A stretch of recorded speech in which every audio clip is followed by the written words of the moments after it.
Baldur's Gate 3 is taking the video game world by storm.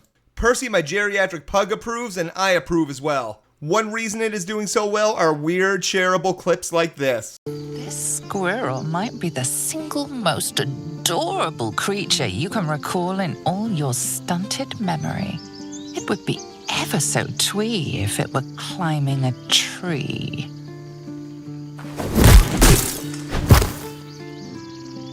Gods! What in the deepest hell is wrong with you? I hope you like my half-orc bard, Orcthur Morgan. In today's video, we're going to talk about what an important and great game this is and why you should play it. With over 800,000 concurrent players on Steam and PlayStation 5 pre-orders shooting through the roof, I can say in about 50 hours just wrapping up Act 1 you need to play this game if you are a fan of RPG games. This game will likely influence other games for generations to come. Like a lot of you, I played video games for a long time, and there's been some amazing moments in gaming, from the release of Super Mario Bros. To the release of GTA 3, to the release of Red Dead Redemption 2, and now something equally as important, Baldur's Gate 3. I don't think I'm overstating the overall impact that this game could have on the industry. In fact, other developers were quick to jump and say this is an anomaly, don't expect this to be the benchmark, making the point that not all studios work under those same conditions as Larian Studios. That said, for the sake of their consumers and companies, maybe more studios should act like them. It's a big budget game and one of the grandest scales that we've ever seen.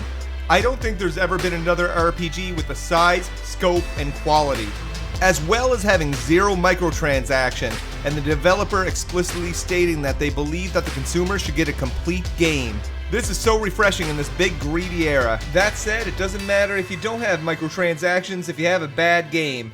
The good news is that I think history is going to show this as one of the greatest games ever made. Some examples of the scope of this gargantuan effort. Red Dead Redemption 2 had roughly 19 to 20 hours of cutscenes. Baldur's Gate 3 has 174 hours. However, it doesn't feel like you're watching a movie. I don't remember any massively long cutscenes like I saw in Final Fantasy 16. It also has 17,000 endings. Now, most of these 17,000 endings might be minor changes. However, the lead writer did struggle to say how many actual endings there are, as there are quite a lot. I feel like I'm playing an RPG game for the first time. A good example is as you move to the end of Act 1 onto Act 2. You have so many ways to approach it, based on your party, based on your playing style. Myself, I fought some spiders and jumped down into a pit. But I could only do that with my Featherfall spell, because if I would have jumped down there without it, I would have died. And that was just one of many diverse ways to actually accomplish this goal of getting to Act 2. Your choices have real impact on the world. You might decide to save someone that's in a jail cell and then they'll give you a mission later, or you might not and they'll just die and you'll never see them again. Maybe you want to kill a character at your camp that you just don't like, and they could be a major character, but you can just move forward and play the game. And it will exist with or without them. Everything works, from the immersive reactive world, the voice acting, the humor, the soundtrack, the bear banging. I'm just kidding, I haven't done that. The sickeningly massive way you can approach just about every situation. The story, and yes, the turn-based combat. It just all really works. My wife just grabbed this game last night. I've been watching her play through, and we might as well be playing different games. I mean, there's the same high-level story, but how we get there is so different, and it's so amazing. Larian Studios has created one of the most incredible, amazing, immersive, reactive open worlds known in gaming. And that world and its characters are going to react to you based on your decisions. Are you going to have a good time with Baldur's Gate 3 if you know nothing about Dungeons and Dragons?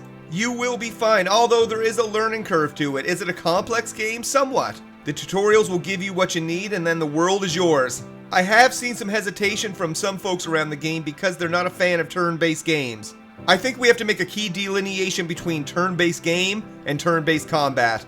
Baldur's Gate 3 is not a turn-based game. Your traversal, communicating, exploring is all just like your normal open-world game. I don't enjoy turn-based games. I wish I could enjoy Civilization. It seems pretty cool. However, the turn-based combat in Baldur's Gate 3 is so strategic and pretty damn cool. Only limited to who's in your party. Maybe it's just my playthrough, but combat hasn't been a huge part of my gameplay. As a bard, I try to use some persuasion to get myself out of some sticky situations from time to time. One thing that Baldur's Gate 3 does so well is rewarding players for tackling things in different ways. For example, in a lot of games, if you choose not to have a battle, you're not going to get the necessary XP. However, if I use my bard powers to get out of a battle, I'll still get XP. That's pretty damn neat. That makes progressing much more feasible no matter what your playstyle. You can even talk to all the animals in the game, and those conversations get pretty crazy. Hiss! I say hiss! And yet you harm me by your very presence. Every person's adventure is likely gonna be a bit different. I can honestly say I've never played a game like this. And I don't think we will for a long time. We can only hope that this impact from Larian Studios continues to resonate through other developers and publishers. If you found this video interesting, make sure to drop a like on it. And if you're new to the channel and you like the content, make sure to subscribe. We cover gaming news, glitches, live streams, and a whole lot more. I guess in closing, I'd really recommend you give it a try. For a game to do everything so well is unheard of in this day and age. I'd love to hear your comments about Baldur's Gate 3. Maybe you agree or disagree, but I'd love to talk about it. It's a pretty cool moment in gaming, so I wanted to call it out and make a video. Well, that's all the time we have for today. I gotta get back to playing this game. Thanks so much for watching, and we'll see you in the next video or live stream.